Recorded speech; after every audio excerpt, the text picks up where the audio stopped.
క్రీస్తునందు ప్రేమైన దేవుని కుటుంబమా, మీకందరికి కూడా ఈ ఉదయకాలపు శుభములు వందనాలు తెలియజేస్తూ ఉన్నాను. ప్రేమైన వాళ్ళారా, ఒక ప్రాముఖ్యమైనటువంటి ఒక సీజన్లోనికి మనము ప్రవేశించాం.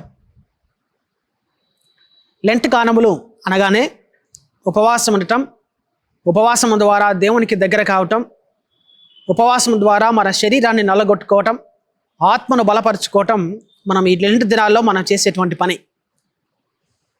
అయితే ప్రాముఖ్యమైన విషయం, మనం గమనించాల్సిన విషయం ఏంటిదంటే, ఈ లెంట్ దినాల్లో మనం ఉపవాసం ఉంటూ ఉన్నాం కాబట్టి, కానీ ఉపవాసం ద్వారా మనం పొందుకునేటువంటి లాభాలు కూడా మనకు తెలియడం లేదు సరిగా. మనం గుర్తుపెట్టుకోవాల్సిన విషయం ఏంటిదంటే, ఉపవాసాల్లో మీరు ఏమి వదిలిపెడుతున్నారనేది ఇంపార్టెంట్ కాదు, కానీ ఏం తీసుకుంటున్నారనేది ఇంపార్టెంట్. అందుకే ఒక భక్తుడు అంటాడు, in Lent season what you are not having is not important, but what you are having is most important. మనం ఏం తీసుకుంటున్నాం అనేది చాలా ఇంపార్టెంట్, ఏం వదిలిపెట్టామనేది చాలా ఇంపార్టెంట్. వదిలిపెట్టి దాని ప్లేస్లో మనం ఏం తీసుకుంటున్నాం అనేది చాలా ప్రాముఖ్యమైన విషయం. అదే లెంట్ అంటే, అదే ఉపవాసం అంటే. ఉపవాసం అనగా దేవునికి దగ్గర కావటం, ఆత్మలో బలపడటం, ఆత్మలో దేవునికి దగ్గర కావటమే ఉపవాసం. ఆత్మలో మనం శారీరకంగా మనం శరీరాన్ని నలగొట్టుకొని ఆత్మను బలపరుచుకోవటం. నికోదేము అనేటువంటి ఒక వ్యక్తి దేవుని సన్నిధిలోనికి వచ్చి అడుగుతున్నటువంటి ప్రశ్న, ప్రభువా, నేను పరలోక రాజ్యం చేరాలంటే ఏం చేయాలంటే, యేసుక్రీస్తు ప్రభుల వారు చెప్పినటువంటి ఒకే ఒక సూత్రము, నీవు నీటితోనూ ఆత్మతోనూ బాప్తిస్మం పొందితే తప్ప నువ్వు పరలోక రాజ్యానికి నువ్వు చేరలేవని చెప్పినటువంటి యేసుక్రీస్తు ప్రభుల వారు చెప్పినటువంటి మాటను, నువ్వు మరీ తిరిగి పుట్టాలి, తిరిగి జన్మించాలి అని చెప్పినటువంటి మాటను నికోదేము గారు మాట్లాడుతూ, ఈ ముసలివాడనేటువంటి నేను తిరిగి తల్లి గర్భంలో ఎలా ప్రవేశించగలను? అది జరుగుతుందా ప్రభువా? అది జరగదు కదా అని చెప్పి వెలిపినట్లుగా మనం చూస్తూ ఉన్నాం. క్రీస్తు ప్రభుల వారు చెప్పినటువంటి ఆ మాటలో చాలా నిగూఢమైనటువంటి అర్థం దాగి ఉంది.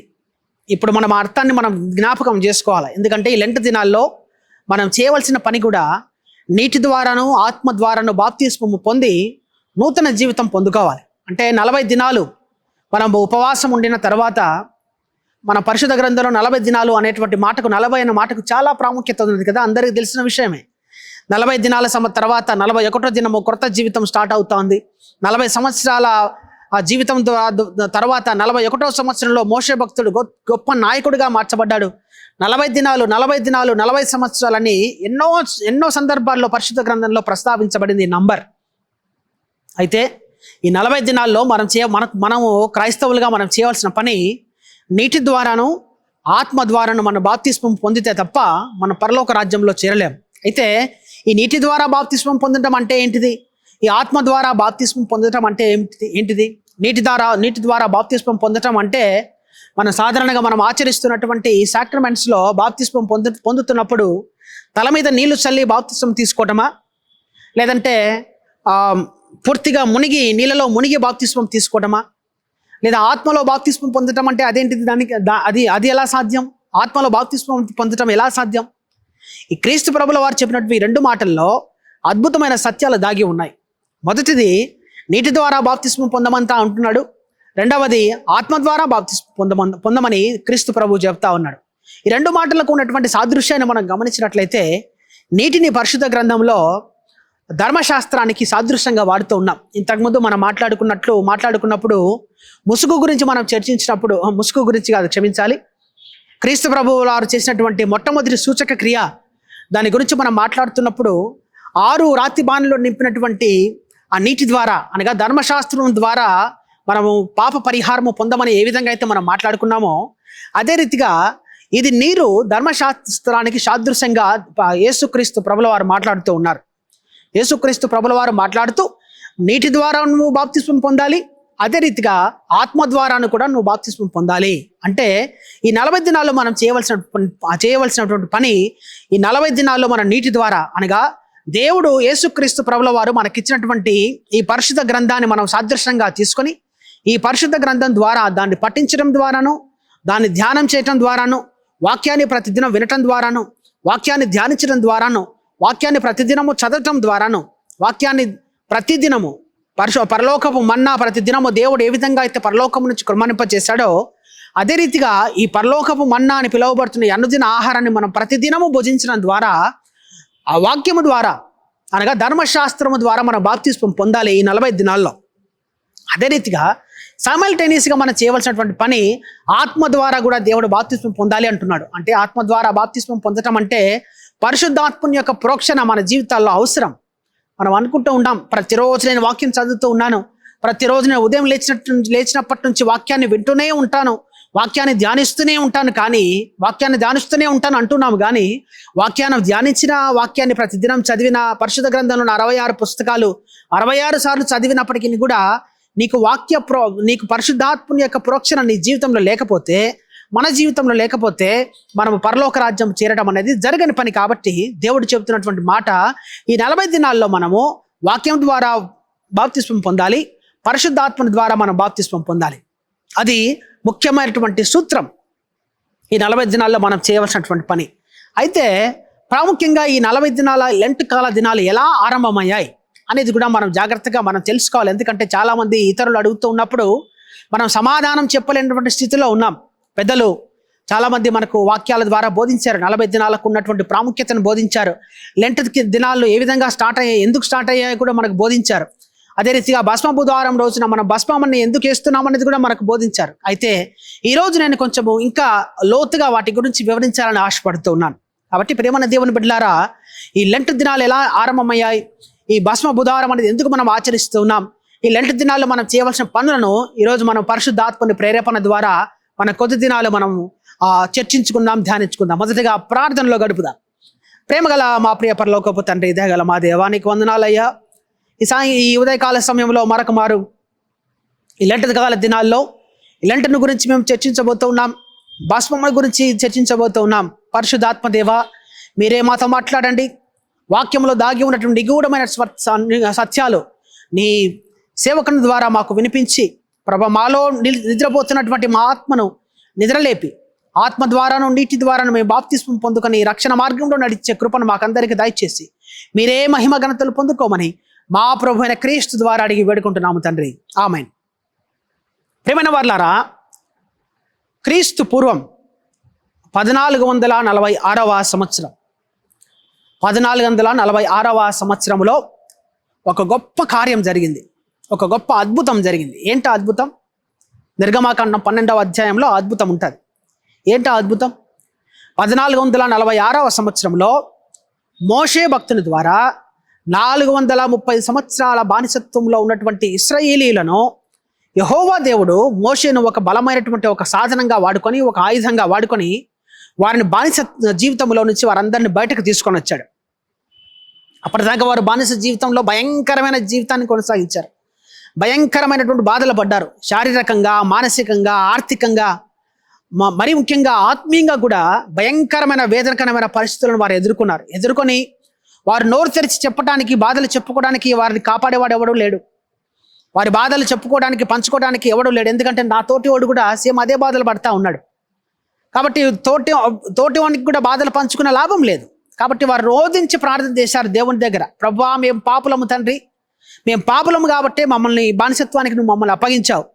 మా పాపము నుంచి మాకు విడుదల కలిగించేవాడు ఎప్పుడు ప్రభువా మాకు వచ్చేది, మమ్మల్ని ఎప్పుడు ఈ పాపం నుంచి విముక్తి మాకు కలిగించేదని వారు రోధించి ప్రార్థన చేసినప్పుడు దేవుడు, యెహోవా దేవుడు వారి ప్రార్థనలు విన్నాడట. అందుకే పరిశుద్ధ గ్రంథంలో రాస్తూ అంటాడు, వారి ప్రార్థనలు యెహోవా సన్నిధికి చేరగానే ఏం చేస్తా ఉన్నాడు దేవుడు, మోషేను ఒక ఆయుధంగా వాడుకొని దేవుడు ఏం చేస్తాడంటే వారి బానిసత్వ జీవితం అంతటిలో నుంచి ఒక్క క్షణంలో వారిని విడుదల కలిగించాడు. అంటే ఆ ఒక్క క్షణంలో కలిగించడానికి దేవుడు ఎన్నో అద్భుత కార్యాలు మోషే భక్తుని ద్వారా చేశాడు.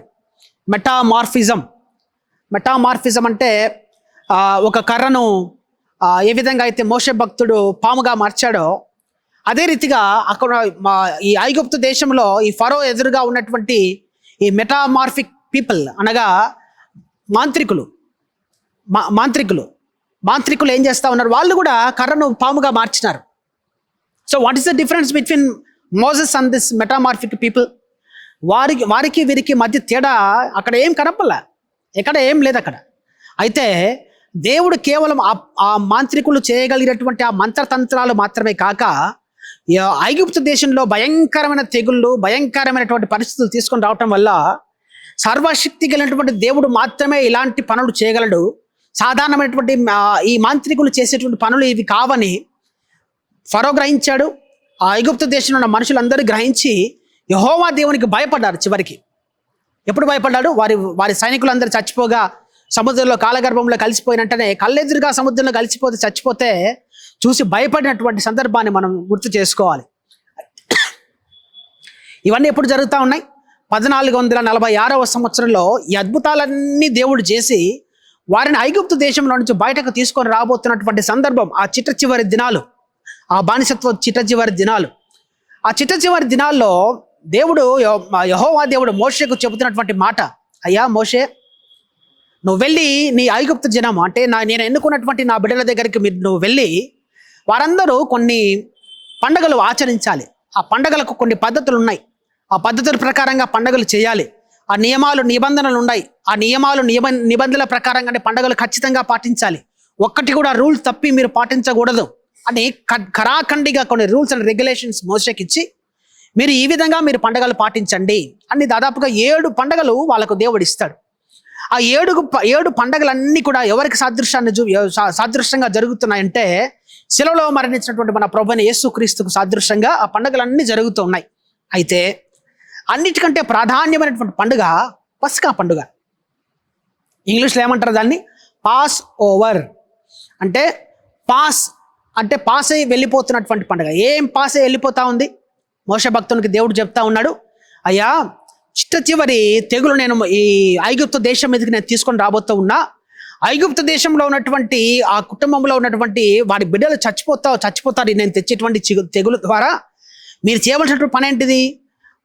ఏ లోపము లేనటువంటి సంవత్సరం లోపు ఒక గొర్రె పిల్లను మీరు తీసుకొని వచ్చి, ఏ రోజు తీసుకొని రావాలంటున్నాడు దేవుడు? 1446వ సంవత్సరము వారు బానిసత్వం నుంచి బయటకు రాబోతున్నటువంటి ఆ మొట్టమొదటి దినాలను యెహోవా దేవుడు ఏం చెప్తున్నాడంటే, మీరు స్వతంత్రం పొందుకోబోతూ ఉన్నారు కాబట్టి స్వతంత్రం వస్తున్నటువంటి ఈ రోజు మొదలుకొని మీకు నూతన సంవత్సరం ఆరంభం కాబోతుంది. ఈ రోజు మొదలుకొని మీకు నూతన సంవత్సరం ఆరంభం అవుతుంది. అంటే ఏ రోజు మొదలుకొని? 1446వ సంవత్సరము మొట్టమొదటి దినం మొదలుకొని నూతన సంవత్సరం ఆరంభం కాబోతుందంట. ఆ నూతన సంవత్సరం మొట్టమొదటి దినం మొదలుకొని 14వ దినమున నేను మరణదూతను తీసుకొని రాబోతూ ఉన్నాను. ఆ మరణదూతను తీసుకొని రాబోతున్న 14వ దినానికన్నా ముందుగా 10వ దినమున మీరు చేయవలసిన పని ఏంటిదో తెలుసా? మీరు 10వ దినమున ఒక గొర్రె పిల్లను తెచ్చి, ఆ గొర్రె పిల్లను మీరు 10వ దినం మీ ఇంట్లో కట్టేసుకొని, ఆ 4 దినాలు ఆ గొర్రె పిల్లకి ఏదైనా లోపాలు ఉన్నాయా, ఆ గొర్రె పిల్లలు ఏదైనా మచ్చలు ఉన్నాయా, ఆ గొర్రె పిల్లకి ఏదైనా అంగవైకల్యం ఉందా, ఆ గొర్రె పిల్లకి ఏదైనా రోగాలు ఉన్నాయా, ఆ గొర్రె పిల్ల ఎముకలు ఏమైనా విరిగిపోయి ఉన్నాయా, చర్మం మీద ఏదైనా రోగాలు ఉన్నాయా, ఇవన్నీ 4 దినాలు ఆ గొర్రె పిల్లని మీరు పరీక్షించిన మీదట 14వ దినమున మీరు ఆ గొర్రె పిల్లను వధించి, ఆ గొర్రెపిల్ల రక్తాన్ని మీ గృహము యొక్క గుమ్మాలకు మీరు ఎప్పుడైతే పూసుకుంటారో మరణదూత మీ ఇంటి దగ్గరికి వస్తాడు, కానీ హీ విల్ పాస్ ఓవర్. ఆ మరణదూత మీ గుమ్మము దగ్గరికి వచ్చి అతను చూసేటువంటి ఒక గొప్ప అడ్డంకి ఏదయా అంటే క్రీస్తు యొక్క రక్తం. ఆ గొర్రెపిల్ల రక్తాన్ని చూసిన వెంటనే మరణదూత లోపలికి రావటానికి సాహసించకుండా మరణదూత పాస్ అయి వెళ్ళిపోతాడు. కాబట్టి ఆ పండగకు ఏమని పేరు ఇచ్చారు? పాస్ ఓవర్ అనేటువంటి పండగనిచ్చారు. అది యెహోవా దేవుడు నియమించినటువంటి ఖచ్చితమైనటువంటి కట్టడ. మీరు 10వ దినమున గొర్రెపిల్లను తీసుకొని రావాలి. 4 దినాలు ఆ గొర్రెపిల్లను మీరు పరీక్షించాలి. 14వ దినమున మీరు ఆ గొర్రెపిల్లను వధించాలి. ఆ వధించినటువంటి ఆ గొర్రెపిల్ల రక్తాన్ని మీ గుమ్మములకు మీరు పూసుకోవాలి అనేటువంటి ఆ పస్కా ఒక బలి పశువు పస్కా పండుగ ఆచరించవలసిన క్రమాన్ని యెహోవా దేవుడు మన మోషే భక్తుని ద్వారా ఇశ్రాయేలీలకు, అనగా మనందరికీ విశ్వాసము ద్వారా మనందరము కూడా ఇశ్రాయేలీలము కాబట్టి మనందరికీ దేవుడు నియమించినాడు. అయితే ఆ పస్కా పండుగ ఈ రోజు వరకు మనమందరము తెలియకుండానే పాటిస్తూ ఉన్నాం. ఎట్లా పాటిస్తున్నాం? ఈ నిసాన్ మాసం అనేటువంటి మొట్టమొదటి మాసము మార్చ్ ఏప్రిల్ మాసాలలో ఆరంభమవుతుంది. ఆ మార్చి ఏప్రిల్ మాసాలలో ఆరంభమవుతున్న దినాలలో 14వ దినమున, ఖచ్చితంగా 14వ దినమున క్రీస్తు ప్రభుల వారి శిలువ మీద మరణించారు. మరణించినటువంటి 14వ దినముననే మనం శుభ శుక్రవారంగా మనం ఆచరిస్తూ ఉన్నాం. శుభ శుక్రవారంగా క్రీస్తు మరణాన్ని మనం జ్ఞాపకం చేసుకుంటూ ఉన్నాం. ఆ పస్కాను మనం ఈ రోజు వరకు కూడా మనందరం కూడా పాటిస్తూ ఉన్నాం.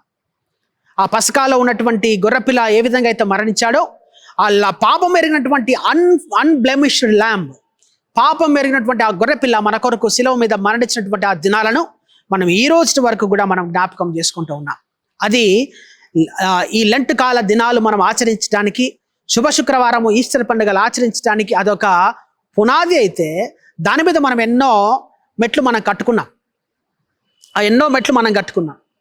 ఈ మొట్టమొదటి సంఘం ఏర్పడినటువంటి మొట్టమొదటి దినాలలో రోమన్ క్యాథలిక్ చర్చ్, మన మదర్ చర్చ్, అన్ని చర్చిలు ఆరంభించినటువంటి చర్చి రోమన్ క్యాథలిక్ చర్చ్ నుంచి అన్ని చర్చిలు ఆరంభమయ్యాయి. కాబట్టి ఆ చర్చి మనకు ఏర్పాటు చేసిన ట్రెడిషన్స్, కొన్ని సాక్రమెంట్స్ ఏర్పాటు చేశారు వాళ్ళు, కొన్ని సీజన్స్ ఏర్పాటు చేశారు. సాక్రమెంట్స్ కొన్ని ఉన్నాయి, సీజన్స్ కొన్ని ఉన్నాయి.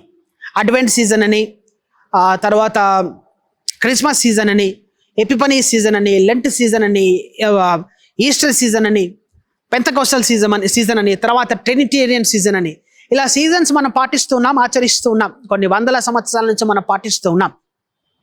అయితే ఇవన్నీ కాక ఈ ట్రెడిషన్స్లో మరి సాక్రమెంట్స్లో 2 రకాల పద్ధతులు మనం పాటిస్తూ ఉన్నాం. ఈ సాక్రమెంట్స్ అనేవి, అంటే సాక్రమెంట్స్ అనగా బాప్తిస్మాలు, బరియల్స్, వివాహాలు, ఇవన్నీ రోమన్ క్యాథలిక్ వాళ్ళు కొన్ని ట్రెడిషన్స్, కొన్ని సాక్రమెంట్స్ పాటిస్తారు. బాప్తిస్మాలు, వివాహాలు, చావులు, తర్వాత కన్ఫర్మేషన్స్, ఇవన్నీ కూడా సాక్రిమెంట్స్ కిందకి వస్తాయి. మనం కూడా కొన్ని సాక్రిమెంట్స్ పాటిస్తాం. మనం కేవలం 2 సాక్రిమెంట్స్ పాటిస్తా ఉన్నాం. ఈ సాక్రిమెంట్స్ అన్నీ కూడా రెగ్యులేటివ్ ప్రిన్సిపల్స్. ఇవన్నీ రెగ్యులేటివ్ ప్రిన్సిపల్స్. అంటే ఈ రెగ్యులేటివ్ ప్రిన్సిపల్స్ అనగా ఇవన్నీ కూడా ఖచ్చితంగా పాటించవలసినవి. సంఘం ఏర్పాటు చేసినటువంటి రెగ్యులేటివ్ ప్రిన్సిపల్స్ ఇవన్నీ.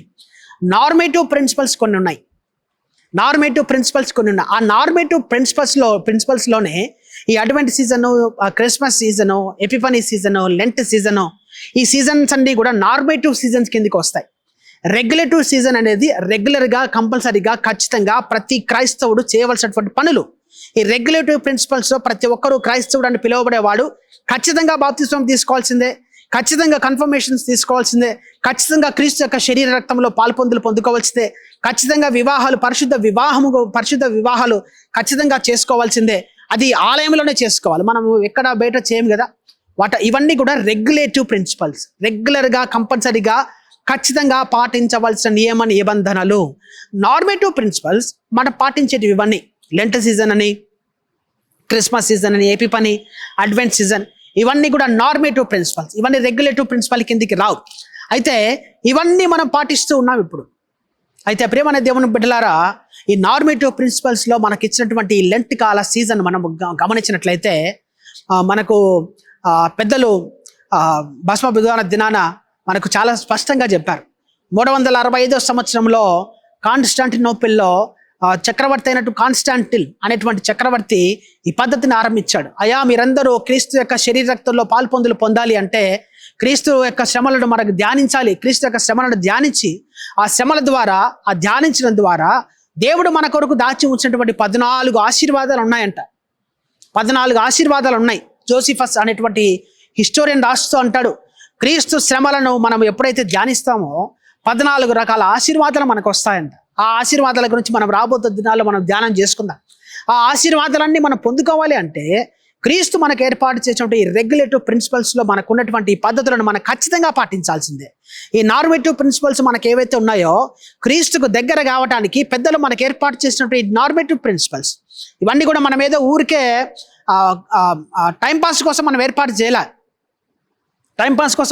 చేయాలి. చాలా మంది అనుకుంటూ ఉంటారు, ఈ లెంట్ అనేది మనకు పరిశుద్ధ గ్రంథంలో లేదు కదా, ఎందుకు పాటించాలి, ఏం అవసరం ఉందని. లెంట్ అనేది పరిశుద్ధ గ్రంథంలో లేకపోవచ్చు, క్రిస్మస్ అనేది కూడా పరిశుద్ధ గ్రంథంలో లేదు, ఈస్టర్ అనేది పరిశుద్ధ గ్రంథంలో లేదు, ఏవి పరిశుద్ధ గ్రంథంలో లేదు. కానీ ఇవన్నీ మనం ఎందుకు ఏర్పాటు చేసుకున్నాము? క్రీస్తు పుట్టడము, క్రీస్తు మరణించడము, క్రీస్తు పునరుత్థానుడై పరలోకానికి ఆరోహణం అయిపోవడం, ఇవన్నీ 100కి 100 పాళ్ళు ఖచ్చితంగా జరిగినటువంటి హిస్టారియన్స్ మనకు ఖచ్చితమైనటువంటి రుజువులు ఉన్నాయి. అయితే ఈ రుజువులకు తగ్గట్టుగా మనకు డేట్స్ లేకపోయినప్పటికీ మనం వీటంటిని ఎందుకు పాటిస్తా ఉన్నాం? క్రీస్తుకు దగ్గర కావడానికి మనం పాటిస్తూ ఉన్నాం. మనం మాత్రమే కాదు, మనకు ప్రపంచంలో దాదాపుగా 4,500 డినామినేషన్స్ ఉన్నాయి. ఈ 4,500 డినామినేషన్స్ రకరకాల పండుగలు వారికి తగ్గట్టుగా, వారి కాంటెక్స్ట్కి తగ్గట్టుగా, వారికి ఊరికి తగ్గట్టుగా, వారి కల్చర్కి తగినట్టుగా కొన్ని పద్ధతులు ఏర్పాటు చేసుకుని దేవునికి దగ్గర కావడానికి వారు ప్రయత్నం చేస్తూ ఉన్నారు. వాటిలో భాగంగానే మనం కూడా ఇవన్నీ ఏర్పాటు చేసుకొని వాటిని మనం చాలా భక్తి శ్రద్ధలతో మనము పాటిస్తున్నాము. కానీ ఏదో టైంపాస్ కోసమనో, ఏదో చర్చిలో ఏదో ప్రోగ్రామ్స్ జరగాలని మనం పాటించడంలే.